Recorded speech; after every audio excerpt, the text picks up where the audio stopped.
गणेशाय नमः।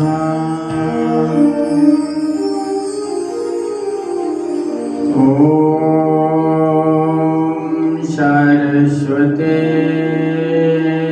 नमः।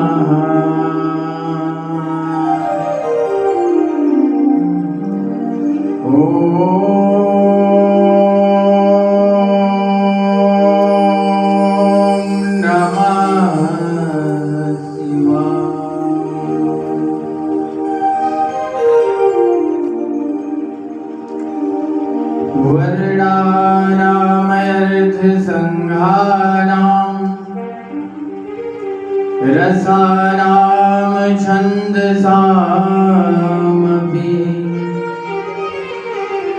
मङ्गलानां च कर्तारो वन्दे वाणी विनायको वन्दे विदेहतनयान् पदपुण्डरीकम् किशोर सौर सौरभ समाहित योगी चेतम् हन्तुं प्रताप मनुषं मुनिहंस सेव्यम् सन्मान साध परपीडन पराग कुंजम् लेत सदा सुधि दीन की सहज दया के भाव जननी जन राजेश प्रभु जय श्री सीताराम।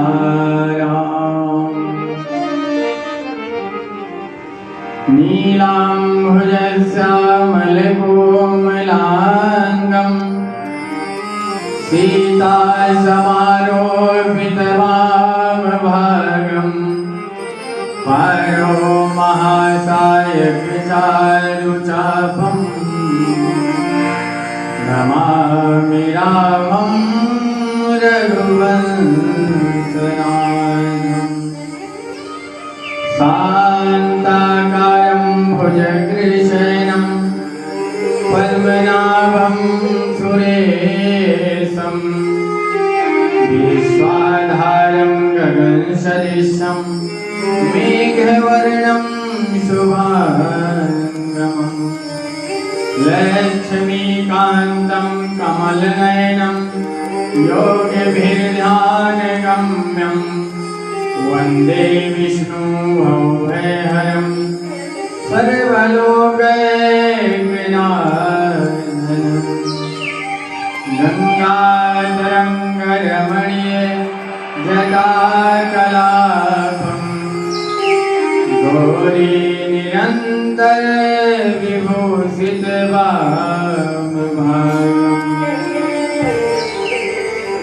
जय मीरा के गिरधर नागर सूरदास के श्याम तुलसी के प्रभु साहसवरिया तुलसी के श्री राम। गुरु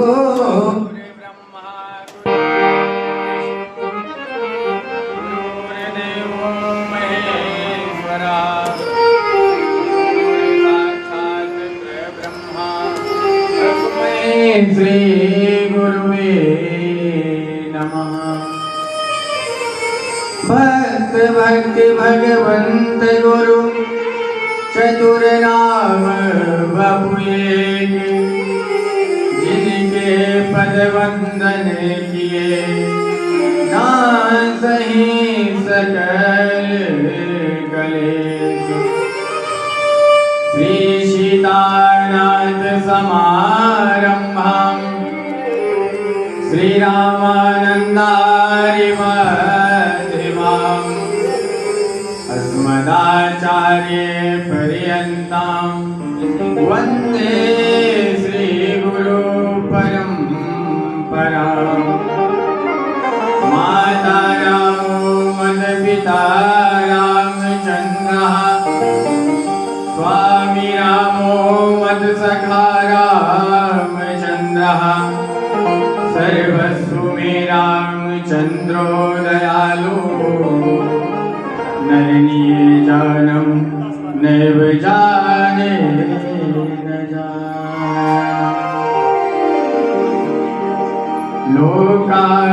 लोकाभिरामम् रणरङ्गधीरम्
राम के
राम के चरणार विंद मेरे तो आधार राधे श्याम के चरणार विंद मेरे तो आधार सीताराम के चरणार विंद राम के चरणार विंद लालो के चरणार विंद राम के चरणार विंद राम के चरणार विंद मेरे तो आधार सीताराम के चरणार विंद मेरे तो आधार सीताराम के चरणार विंद मेरे तो आधार सीताराम के चरणार।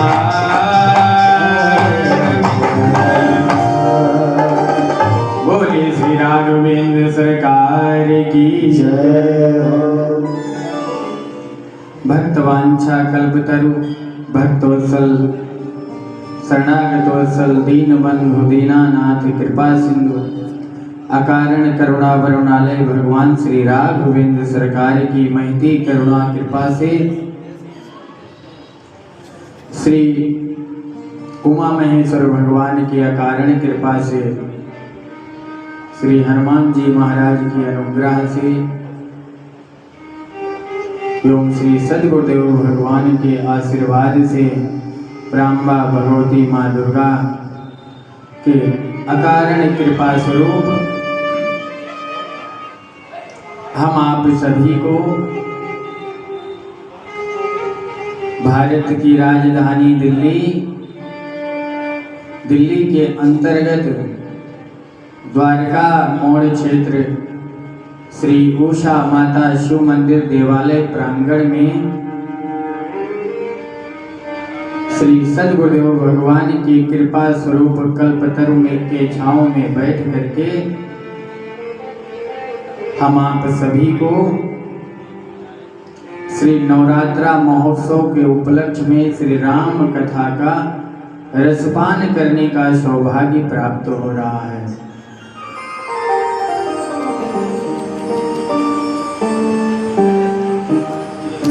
उपस्थित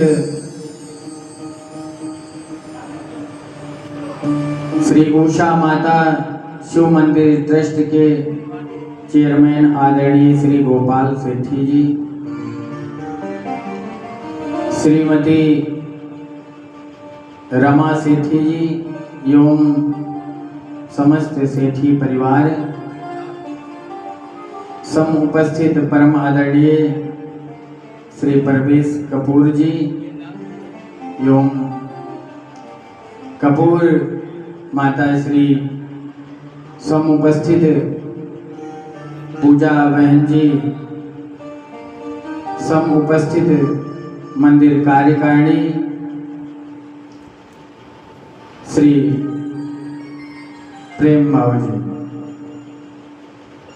यहाँ पर उपस्थित माताएं बहनें विद्युत जन एवं हमारी बाल सखा मंडली, सिया राम मैं सब जग जानी करो प्रणाम जोर जुगवानी। आप सभी के अंतःकरण में विराजमान माँ भगवती को श्री सीताराम जी के चरणों में मेरा वंदन अभिनंदन सादर सीताराम।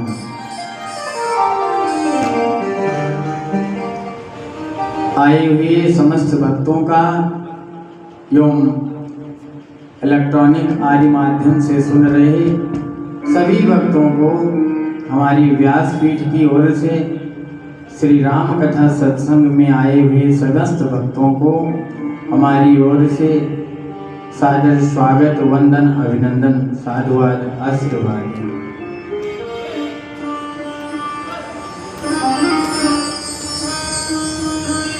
यहाँ पर सत्संग की विभिन्न रूपों में पुनरावृत्ति होती रहती है। ये क्षेत्र जो है तप का क्षेत्र है।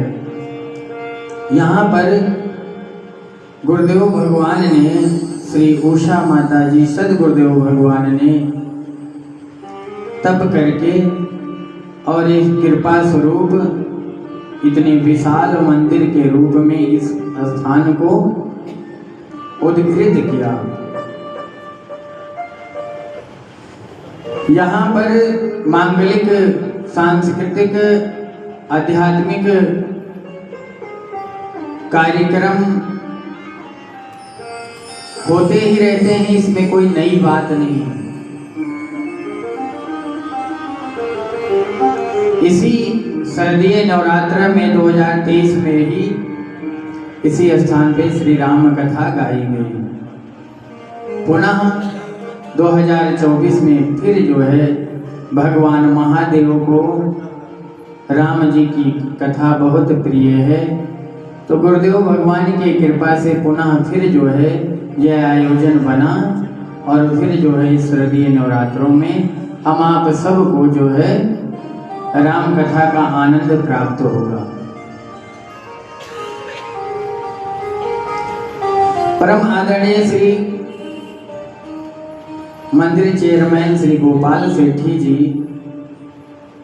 जिस प्रकार से भागीरथी ने गंगा को ला करके अपने समस्त पूर्वजों का उद्धार किया, उसी प्रकार से आपकी अध्यक्षता में जो ये आध्यात्मिक कार्य आदि हो रहे हैं, इससे समाज का कल्याण होता है और समाज के कल्याण से जीवन सुधरता है और जीवन के सुधार से एक नए युग का निर्माण होता है। आज के समय में सबसे बड़ी समस्या है कि भगवान से कैसे जुड़ा जाए। हम विषय में जुड़े हुए हैं, संसार में जुड़े हुए हैं, इस संसार से जुदा नहीं हो पाते और जब तक संसार से जुदा नहीं होंगे तब तक हमारा कल्याण होने वाला नहीं है। हमारे बीच में हमारे सद्गुरुदेव भगवान हमारे जैसे ही आए, लेकिन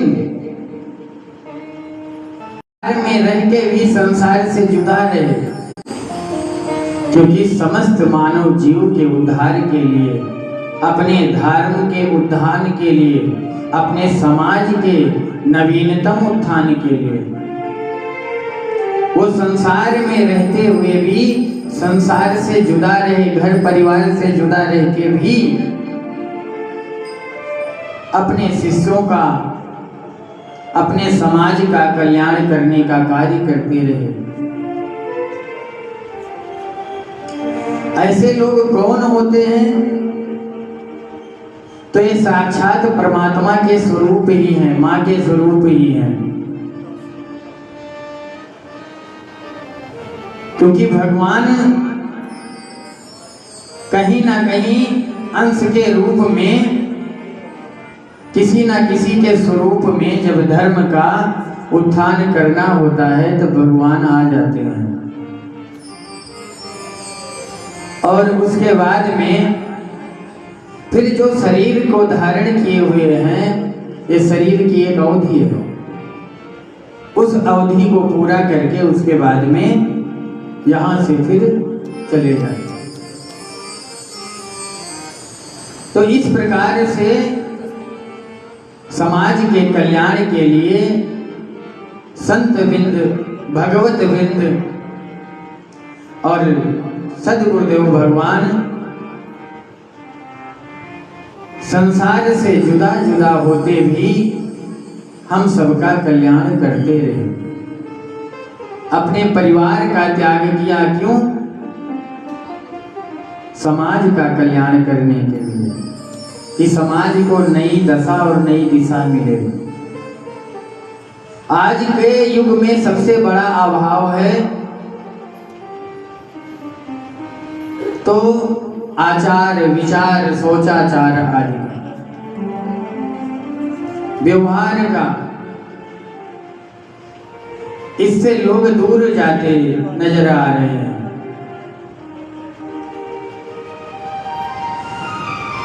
तो इस चरित्र में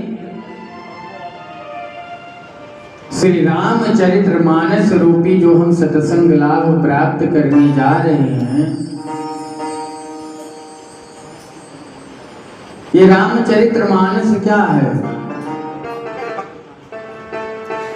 भगवान राम का सीधा लिखा हुआ है। भगवान राम का जो है श्री मतलब जानकी जी, और राम जानकी जी और राम जी का चरित्र। मानस का सीधा अर्थ है मन। हम अपने मन में, अपने अंतःकरण में भगवान श्री राम जी के चरित्र को, सीता राम जी के चरित्र को उतारें और उसका पालन करें, तभी हमारा पूर्ण कल्याण हो सकता है। राम जी जब आए तब कोई नहीं जानता था कि पुरुषोत्तम भगवान राम, देवताओं के अलावा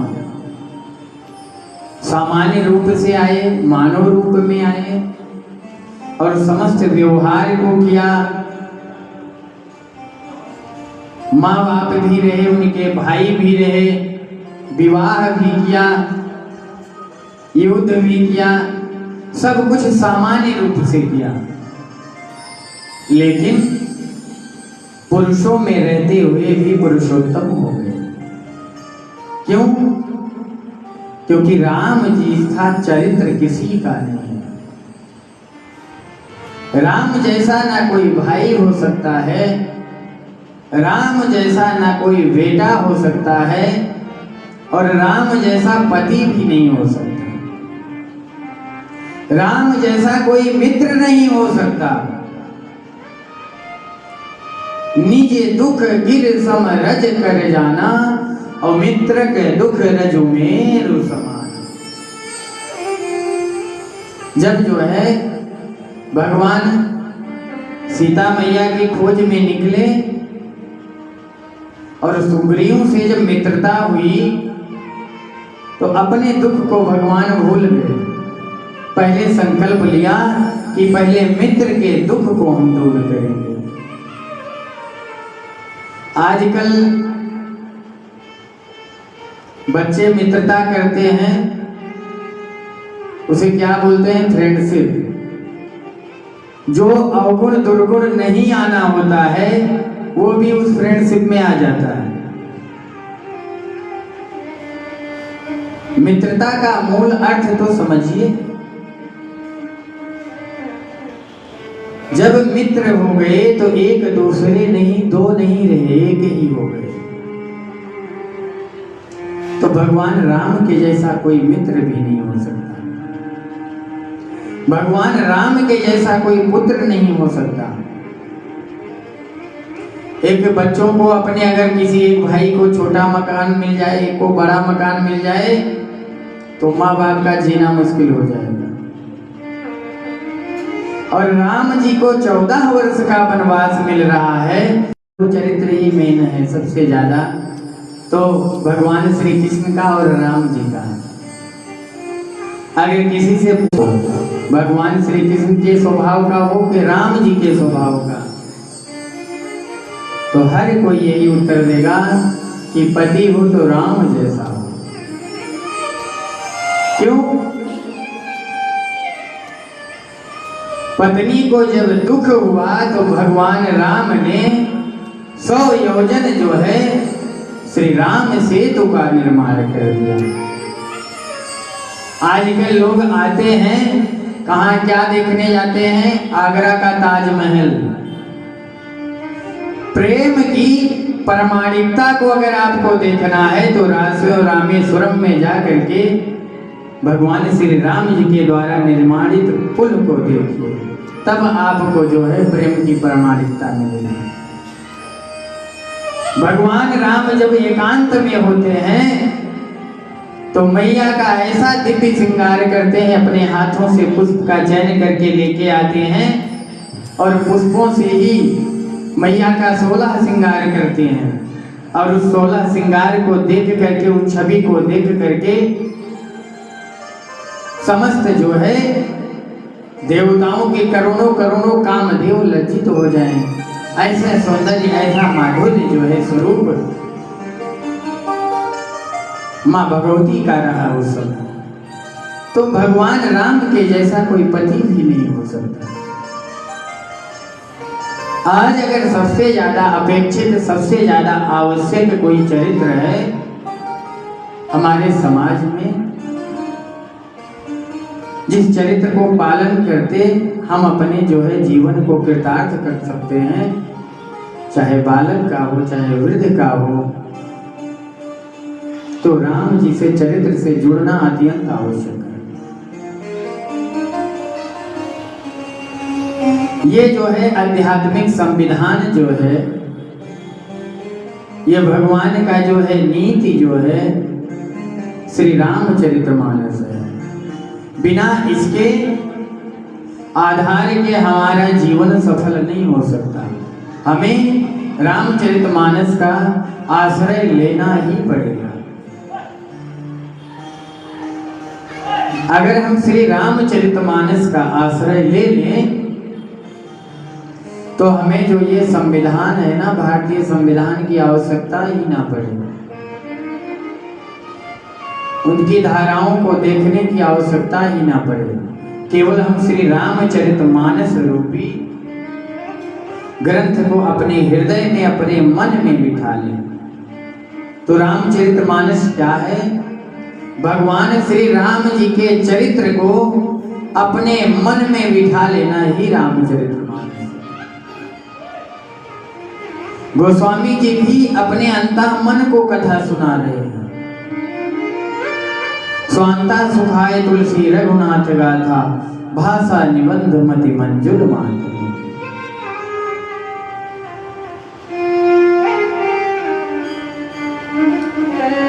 कथा के आरंभ में पूज्यपाद गोस्वामी तुलसीदास जी ने बड़ा ही सुंदर भाव दिया है इस कथा में। कहते हैं कि संसार में जिस प्रकार से 4 छोर हैं, किसी मानस सरोवर में, किसी सोपान में जिस प्रकार से 4 छोर हैं, उसी प्रकार से इस मानस रूपी सरोवर में भी 4 घाट हैं।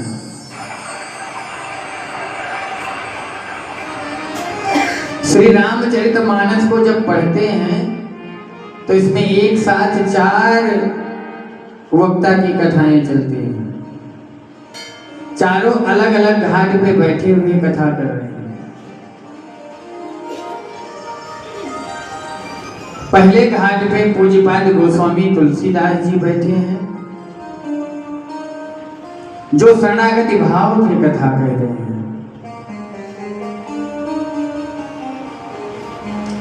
कहां पे बैठे हैं? तो 80 घाट पे। आप श्रोता में मान लीजिए या गंगा मैया की धारा, या स्वयं का उनका अंतःकरण मन, या मैं वहां पे उपस्थित संत वृंद विद्युत जन।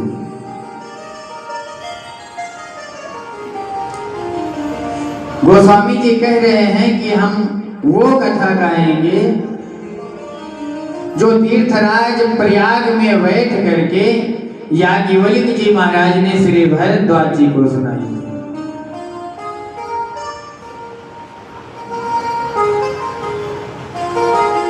शरणागत घाट के जितने प्रसंग हैं उसमें पूज्यपाद गोस्वामी तुलसीदास जी ने विशेष भाव दिया है। तो शरणागति है क्या? सब सुख लाए तुम्हारी शरणा, सब सुख लाए तुम्हारी शरणा, सब सुख लाए तुम्हारी शरणा।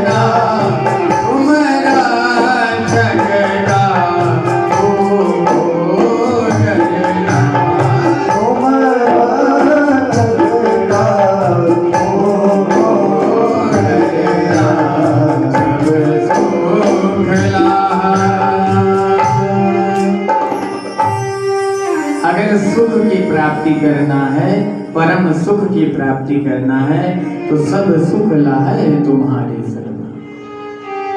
भगवान के शरण को प्राप्त करना पड़ेगा, भगवान के शरण में शरणागति भाव से जाना पड़ेगा, तो सब सुख लाहे तुम्हारे शरण। सुख में क्या क्या है? तो धर्म, अर्थ, काम और मोक्ष,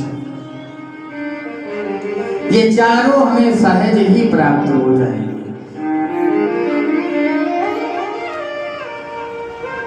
बस हम शरणागति भाव से भगवान को समर्पित कर दें, यही शरणागति है कि अब आप ही हैं हमारे और कोई नहीं है। शरणागति भाव की जितनी कथा जो है, प्रसंग आया है मानस में, पूज्यपाद गोस्वामी जी ने उसमें विशेष भाव दिया है।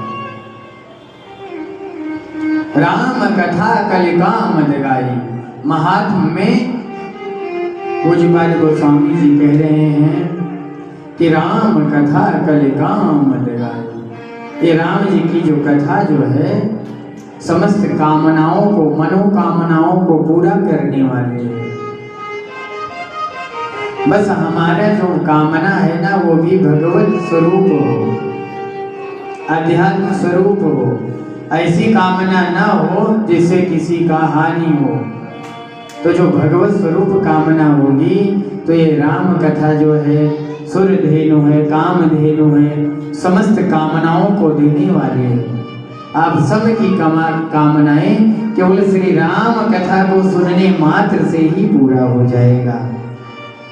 अब जो है गोस्वामी जी कह रहे हैं कि हम वो कथा सुनाएंगे जो याज्ञवल्क्य जी ने प्रयागराज में बैठ करके श्री भरद्वाज जी को सुनाई थी। इस घाट का नाम क्या है? ज्ञान घाट।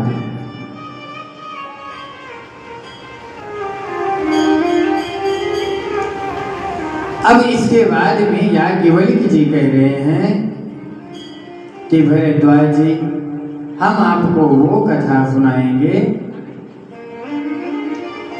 जो कैलाश के शीर्ष पर बैठकर भूत भावन भगवान भोलेनाथ प्रांबा भगवती मां पार्वती को कथा सुनाएंगे। पहला घाट है शरणागति, दूसरा प्रयाग में जो कथा प्रारंभ हुई उस घाट का नाम है कर्मकांड घाट, और तीसरा घाट जो कैलाश पे कथा भूत भावन भगवान भोलेनाथ कह रहे हैं वो ज्ञान घाट है। ज्ञान की जितनी बातें मिल रही हैं मानस में, वो भोलेनाथ जो है मां पार्वती को सुना रहे हैं श्री रामचरितमानस में। भोलेनाथ कह रहे हैं कि मैं वो कथा सुनाऊंगा जो कथा नीलगिरी पर्वत पर बैठ करके काकभुसुंडी जी महाराज पक्षी राजा गरुड़ को सुना रहे थे। अब ये 4 घाट पर कथाएं क्रम से चल रही। एक बार लंका में युद्ध हो रहा था,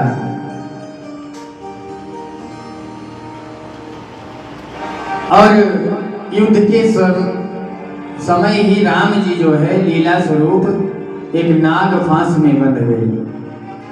और जब नाग फांस में राम जी बंध गए, तब नारद जी ने जो है गरुड़ जी का अवगाहन किया, क्योंकि गरुड़ जी सर्प आदि का भक्षण करने वाले हैं। तो गरुड़ जी आए और भगवान को बंधन से मुक्त किया, नागफांस के बंधन से। तो भगवान को जो मुक्त किए, तब इनके मन में विचार आया, गरुड़ के मन में, कि ये ब्रह्म नहीं हो सकते। अगर ब्रह्म होते तो किसी बंधन में नहीं रहते। बंधन से किसी को मुक्त करने की, जुदा करने की आवश्यकता नहीं होती। ये ब्रह्म नहीं है, मनुष्य है। इसी संशय में आ गए। और प्रिय भक्तों, यही होता है जब हम भगवत मार्ग में ज्यादा निकट किसी के हो जाते हैं, तो कहीं ना कहीं हमें क्या होता है, नेगेटिव दोष लग जाता है, निकटता का दोष जिसे कहते हैं। अब वो निकटता का दोष जो है किसी ना किसी समस्या को लाके खड़ा कर देता है।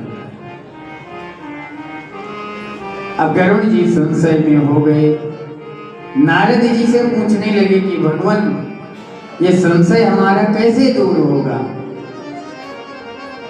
नारद जी ने कहा मेरे बस की बात नहीं है संशय दूर करना, आप हमारे पिताजी के पास में जाओ। दौड़ करके गरुड़ जी पिताजी के पास में गए, ब्रह्मा जी के पास। और ब्रह्मा जी के पास में जब गए तो ब्रह्मा जी ने कहा कि संशय भ्रम दूर करने का उपाय हमारे पास नहीं है। क्यों?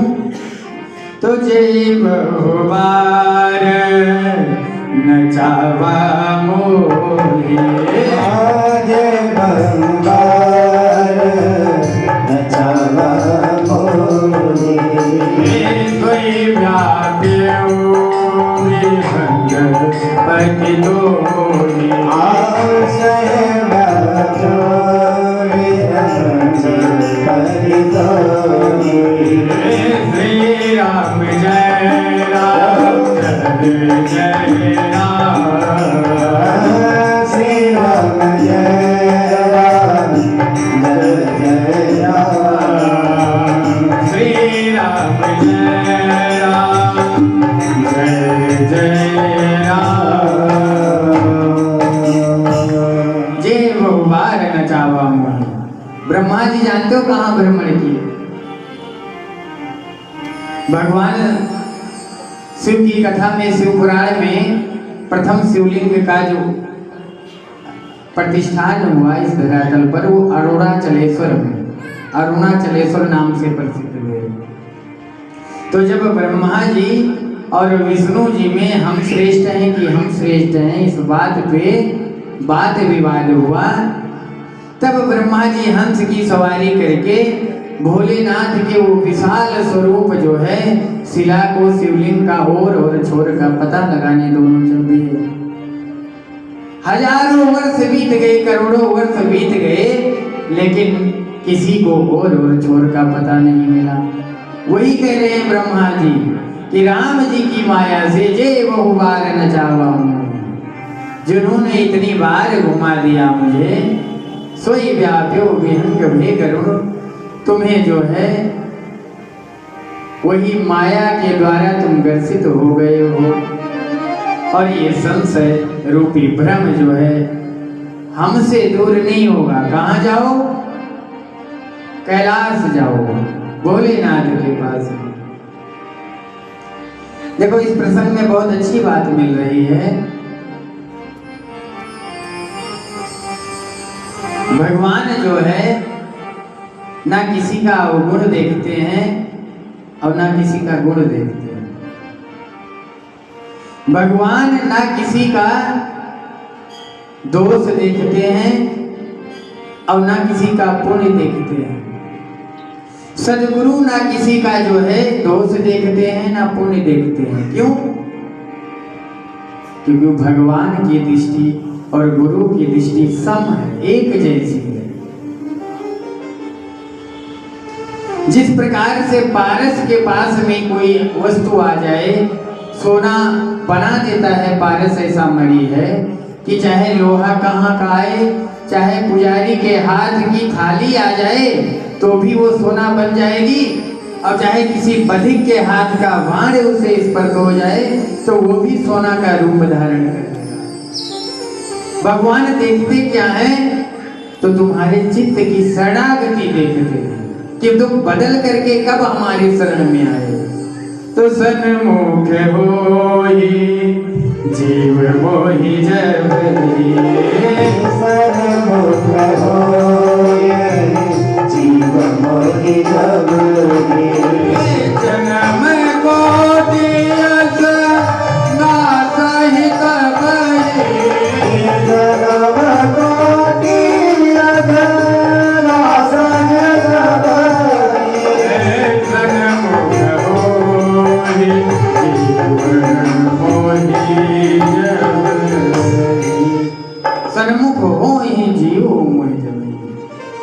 भगवान के समक्ष जब हम हो गए, शरणागति भाव से समर्पित हो गए, तब भगवान आपके करोड़ों जन्म के अपराध को भी क्षमा कर देंगे, मुक्त कर देंगे और निर्मल हो जाएंगे। और जब निर्मल हो जाएंगे तब भगवान की भक्ति हमें प्राप्त हो जाएगी। सद्गुरु का स्वभाव भगवान का स्वभाव एक जैसे रहता है, इसीलिए भगवान ने अपने मिलने के लिए सद्गुरु को बीच में बैठाया हुआ है। क्यों? तो बिन गुर भवनी करही न कोई, बिन गुर भवनी करही न कोई, बिन गुर भवनी करही न कोई, बिन गुर भवनी करही न कोई, जो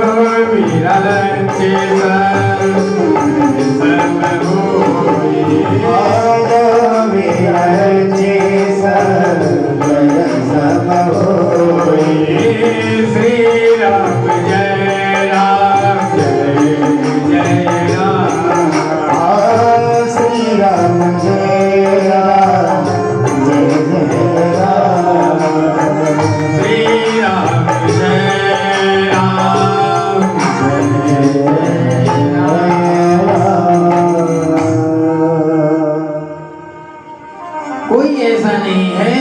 जिसके अंदर अवगुण ना हो, दोष ना हो। लेकिन भगवान तो क्षमा करने के लिए तैयार बैठे हैं, स्वीकार करने के लिए तैयार बैठे हैं। हमारे अंदर तो शरणागति आ जाए कि हमारो है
एक नदिया एक नाल कहावत, एक नदिया एक नाल कहावत, मैलो नीर भरो,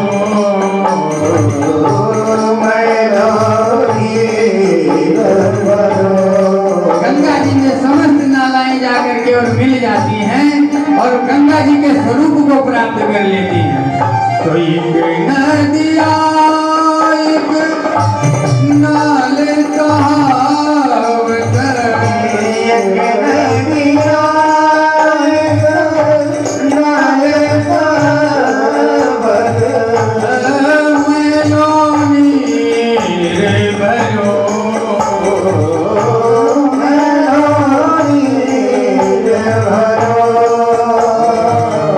जब मिल दोनों एक बरन भई,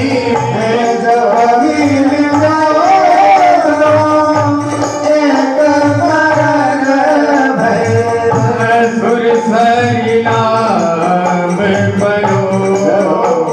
हमारो हरि।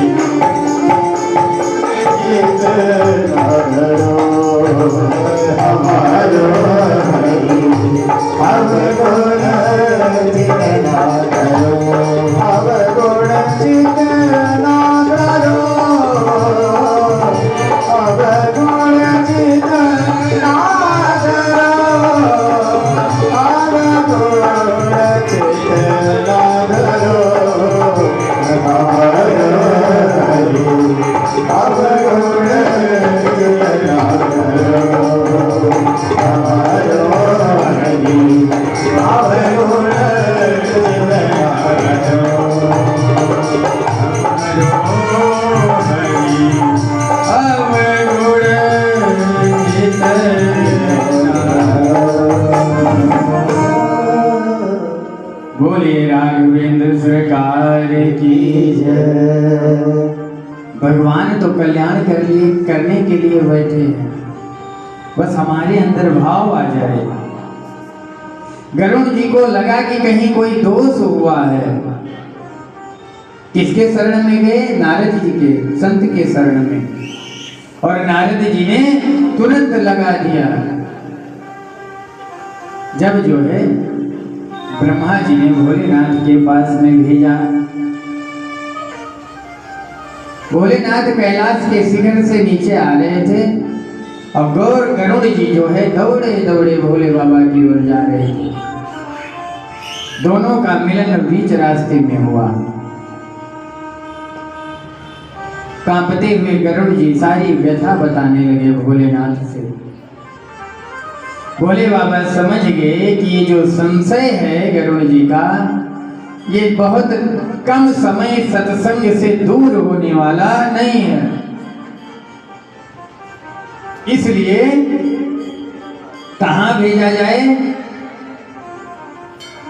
जहां 24 घंटे सत्संग ही हो रहे हो। देखो कुछ स्थान ऐसे हैं जहां पर जाने के बाद में आपका कल्याण निश्चित हो जाता है, बस केवल आप वहां के हो जाए। आप सत्संग में गए हो, आप वहां का हो करके पूर्ण रूप से सत्संग का लाभ उठाएं, कथा का लाभ उठाएं, आपका कल्याण हो जाएगा। आप तीर्थ में गए हैं तो तीर्थ मान करके पूर्ण रूप से तीर्थ का सेवन करें, आपका कल्याण हो जाएगा। बार बार तीर्थ जाने की आवश्यकता नहीं पड़ेगी। भोले बाबा समझ गए कि ये तुरंत जो है संशय दूर होने वाला नहीं है। कैसे?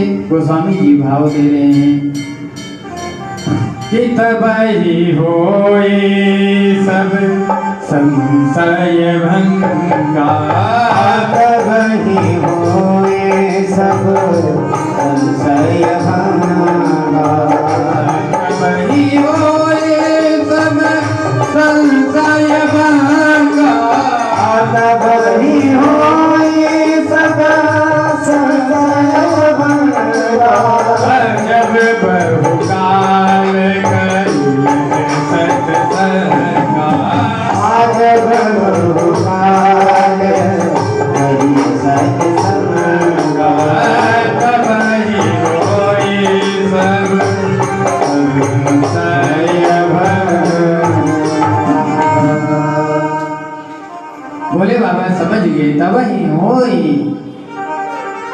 संशय गरुड़ जी का जो संशय है, जो बहुत काल तक सत्संग का लाभ उठाएंगे गरुड़ जी, तब जो है इनके संशय रूपी भ्रम दूर होगा।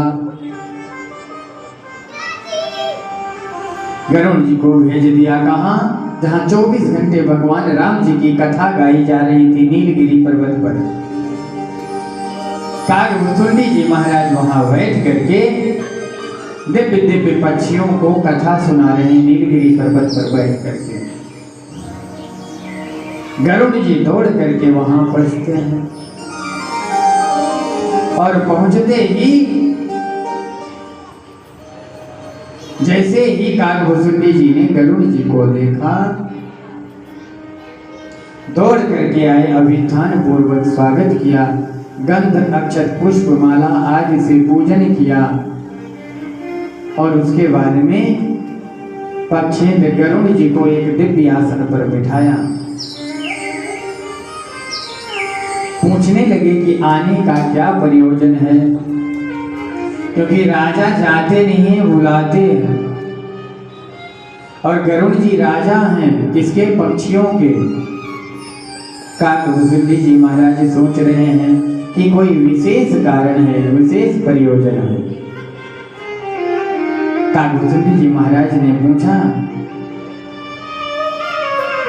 तो गरुड़ जी कह रहे हैं कि सुनहु तात जेहि कारण आयो, सुनहु तात जेहि कारण आयो, सो सब भय उदरस तब पायो, आसो सब भय उदरस तब पायो, देखी परम पावन तब आश्रम, देखी परम पावन तब आश्रम, अप्रयव जोगम सजनाना ब्रह्म,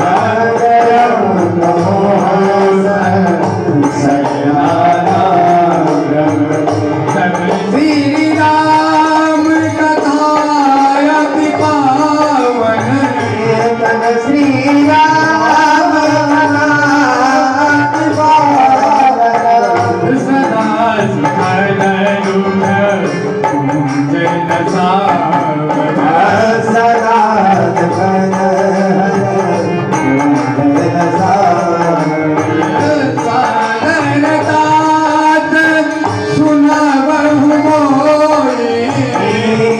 सादरतात सुनबहु मोहि, बार बार विनती प्रभु रोहि, प्रभु रोहि। श्री राम जय राम जय जय राम, श्री राम जय राम जय जय राम, जय जय राम। बोलिए श्री राघवेंद्र सरकार की जय। कहाँ गए थे, दर्शन करने से ही दूर हो गया। गरुड़ जी का वो सत्संग असल का दर्शन करने से ही इतना पावन पवित्र, देखो कितना सुंदर परिचय है सत्संग स्थल का। देखी परम पावन तब आश्रम, और गयो मोह संशय नाना। सत्संग स्थल के दर्शन मात्र से ही गरुड़ जी के अंदर जो संशय रूपी मोह जो है, संशय भ्रम था, वो दूर हो गया। और कागभुसुंडी जी से कह रहे हैं कि हे प्रभु, आप हमें श्री जो है राम जी की कथा सुनाइए। राम जी की कथा क्या करती है, तो सुनत न साहि काम मद दम्भा। ये भगवान राम की कथा जो है, ये काली के समान है, जो हमारे अंदर में बैठे हुए महिषासुर है, काम क्रोध मद लोभ मोह मत्सर, ये कथा राम कथा जो है उसका अंत करती है, हरण करती है और हमारे चित्त को निर्मल बनाती। गरुड़ जी पहुंच गए। पूज्य पाद गोस्वामी जी कह रहे हैं कि 4 घाट पे चारों श्रोता और 4 वक्ता विशेष तौर पे कथा कह रहे हैं, लेकिन मानस में विशेष बात है। 3 घाट पे तो वक्ता कथा सुना रहे हैं और चौथे घाट पे श्रोता गरुड़ जी ही राम जी की कथा को सुना रहे हैं। पूज्यपाद गोस्वामी तुलसी दास जी द्वारा श्री रामचरितमानस जो लिखी गई है वो 7 कांडों में लिखी गई। कुछ मानस आपको मिलते हैं जिसमें 8 कांड भी है, लौकुश कांड भी इसमें जुड़ा हुआ है, लेकिन 8 कांड नहीं। जो श्री रामचरितमानस गोस्वामी जी के द्वारा रची गई है वो 7 कांड हैं। कौन कौन? बाल कांड, अयोध्या कांड, अरण्य कांड, किष्किंधा कांड, सुंदर कांड, लंका कांड, युद्ध कांड और उत्तर कांड।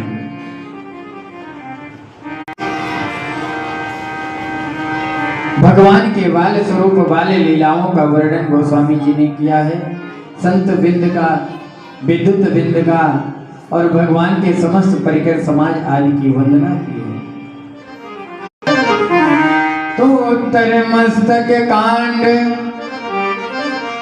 यह विधि तुलसीदास भनु, यह आदि अंत लो जाने, यह रामायण श्री राम। ये भगवान राम की साक्षात आकृति है। प्रिय भक्तों, श्री रामचरितमानस को परम आदर के साथ में भगवान श्री राम जी का, श्री सीताराम जी का स्वरूप मान करके पूजन, वंदन और अध्ययन तीनों करना चाहिए। आज सबसे बड़ी विडंबना जो हमारे समाज में है, हमारे हिंदू समाज में है, वो क्या है? हमारे धार्मिक ग्रंथों को कहीं इधर फेंक देते हैं कि उधर फेंक देते हैं, किधर कोई आदर ही नहीं है। आप देखने लग जाओ किसी भी पंथ में, चाहे सिख पंथ हो, चाहे ईसाई पंथ हो, चाहे मुस्लिम पंथ हो, चाहे पारसी पंथ हो, कोई भी पंथ हो, किसी भी पंथ के आपको धर्म ग्रंथ कहीं कूड़े में नजर नहीं आए। लेकिन इतनी बड़ी विडंबना है कि हम हिंदू इतने कायर हो गए, इतने लज्जित हो गए। मानस है, रामायण है, ये हमें सभी आदर के साथ में हमें अपने पास रखना चाहिए और वंदन, पूजन और अध्ययन तीनों साथ में करना चाहिए। अब केवल लाल कपड़े में लपेट करके और मंदिर में रख दे केवल पूजन करेंगे तो उससे नहीं होगा। पूजन करें, वंदन करें और उसके बाद में अध्ययन करें और भगवान राम जी के नाम, रूप और गुण लीला का उसमें चिंतन करें। फिर देखिए कितना आनंद आता है। तो ये भगवान नाभाजी महाराज कह रहे हैं कि ये भगवान की कोई कृति नहीं है, ये आकृति है, ये भगवान का साक्षात स्वरूप है।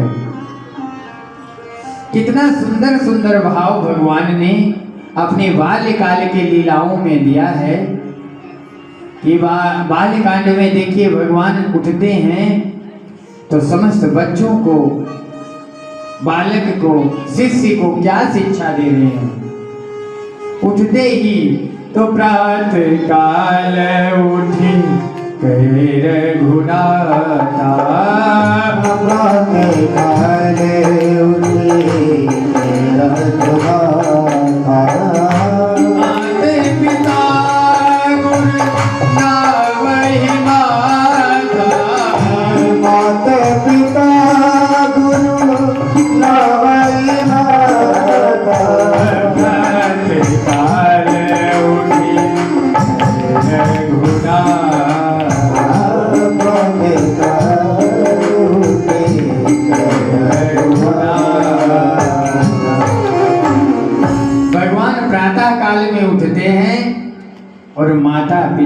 गुरु वृद्धजन बड़ों का आशीर्वाद प्राप्त करते हैं और उसके बाद में अपने दिन का प्रारंभ करते हैं, दिनचर्या का प्रारंभ करते हैं। अच्छा, हमें इससे क्या प्राप्त होता है? किसी को प्रणाम करने से क्या प्राप्त होता है? प्रिय भक्तों, संसार जो है साक्षात भूत भावन भगवान भोलेनाथ जिनको अपने हृदय में बिठाए रहते हैं, वही पार ब्रह्म परमेश्वर परमात्मा जब इस धरा पर आए हैं तो हमें आपको शिक्षा देने के लिए अभिवादन का जो है पाठ पढ़ा रहे हैं। तो अभिवादनशीलस्य नित्यं वृद्धोपसेविना तच्चवारितस्य वर्धन्ते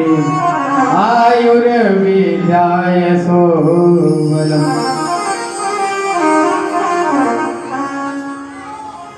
हम किसी का वंदन करते हैं, प्रणाम करते हैं, आशीर्वाद प्राप्त करते हैं, उससे हमें 4 चीजें मिलती हैं। क्या? आयु, विद्या, यश और बल। ये 4 चीजें प्राप्त होती हैं। आयु, विद्या, यशो बलम। और जिसके पास में प्रिय भक्तों ये 4 चीज आ गई हो तो उसे फिर किसी चीज की कामना नहीं रहती। तो भगवान जो है वाली अवस्था में जब आते हैं तो हमें अभिवादन का पाठ पढ़ा रहे हैं। बाल्य कांड में भगवान के बाल लीलाओं का वर्णन, अयोध्या कांड में अयोध्या संबंधित घटनाओं का वर्णन, अरण्य में अभ्यारण्य आदि की चर्चाएं और किष्किंधा कांड में किष्किंधा से समस्याओं का समाधान। किष्किंधा के बाद में आता है सुंदरकांड और सुंदरकांड के बाद में आता है लंका कांड और लंका कांड के बाद में उत्तरकांड। श्री रामचरितमानस के उत्तरकांड में समस्त समस्याओं का निरूपण गोस्वामी जी ने कर दिया। किसी भी जीवन के बालक के वृद्ध की, माताओं की, बहनों की, भक्त की, संत की, किसी की भी समस्याएं हैं, उत्तरकांड से आप उस समस्या का समाधान प्राप्त कर सकते हैं। बोलिए सीताराम। इस प्रकार से जो है 7 कांड में पूज्यपाद गोस्वामी जी ने इस श्री रामचरितमानस को हम लोगों के कल्याण के लिए, इस संसार के कल्याण के लिए, इस भव सागर से पार होने के लिए इस नौका के समान में रामचरितमानस को हम आप सबको प्रदान किया।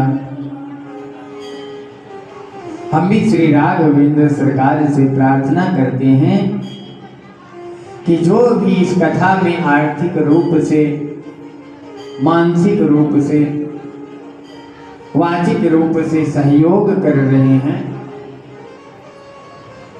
भगवान उनकी, राघवेंद्र सरकार उनकी मनोकामनाओं को पूरा करें, सदैव उनके घर में सुख समृद्धि की कृपा बनी रहे।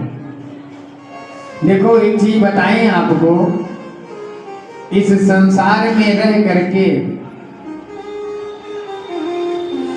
और सुबह से शाम तक काम करके जो अपनी नेक कमाई, पुण्य कमाई भगवान के चरणों में, भगवान की सेवा में, भगवान की कथा में लगाते हैं, वे भी किसी संत से कम नहीं। और जो ये नेक कमाई उनकी लग रही है, ये जब फलित होकर के और पूंजीभूत होती है तो उनकी कई पीढ़ियां उसका आनंद उठाती हैं। जिनके घर में समृद्धि से, नेक कमाई से, भगवान की सेवा में, भगवान की कथा में दान किया जाता है, उनके घर से लक्ष्मी कभी जुदा नहीं होती। तो जो भी कथा को सुंदर बनाने के लिए कथा में सहयोग करते हैं, भगवान के सत्कर्म में, भगवान के सत्कृति में अपनी वृत्ति से निकाल करके उसके अर्थ को पढ़िए, भाषा टीका को, और फिर देखिए क्या आनंद आता है। एक पढ़ें, 2 चौपाई पढ़ें, 4 चौपाई पढ़ें, जितना दिल करे उतना पढ़ें, लेकिन शुद्ध पढ़ें। अरे मंगल भवन मंगल हारी, मंगल भवन हाथ उठा के गाइए। मंगल भवन मंगल हारी, मंगल भवन मंगल हारी, प्रभु सुदशरथ हरिर बिहारी, प्रभु सुदशरथ हरिर बिहारी, मंगल भवन मंगल हारी, मंगल भवन